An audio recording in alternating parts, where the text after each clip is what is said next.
গাজার যুদ্ধ বিধ্বস্ত শিক্ষার্থীদের পাশে দাঁড়াতে এক অনন্য উদ্যোগে সামিল হয়েছেন বিশ্বখ্যাত তারকারা।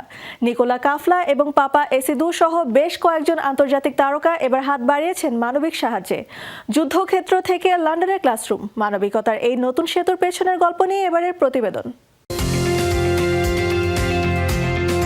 গাজার শিক্ষার্থীদের উচ্চশিক্ষার স্বপ্ন সত্যি করতে পাশে দাঁড়িয়েছেন বিশ্বখ্যাত বিনোদন জগতের তারকারা। ব্রিজারটন খ্যাত অভিনেত্রী নিকোলা কাফলা এবং হ্যারি পটার সিরিজের অভিনেতা পাপা এসিদু সহ 20 জনেরও বেশি আন্তর্জাতিক খ্যাতিসম্পন্ন ব্যক্তিত্ব এক অভিনব চ্যারিটি নিলামের আয়োজন করেছেন।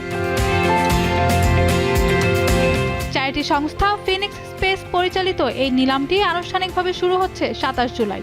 গাজার মেধাবী শিক্ষার্থীদের ব্রিটেনে পড়াশোনার খরচ ও স্কলারশিপের অর্থ জোগাতেই মূলত এই উদ্যোগ নেওয়া হয়েছে।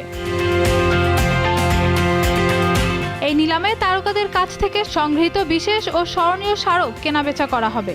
নিকোলা ও পাপার পাশাপাশি এই কার্যক্রমে যুক্ত হয়েছেন Brian Cox, Gary Lineker, Paloma Faith, Maxine Peake, Juliet Stevenson, Charlotte Church, Harriet Walter, Vanessa Redgrave এবং জ্যানেট সুজম্যানের মতো বিশ্ববরেণ্য তারকারা।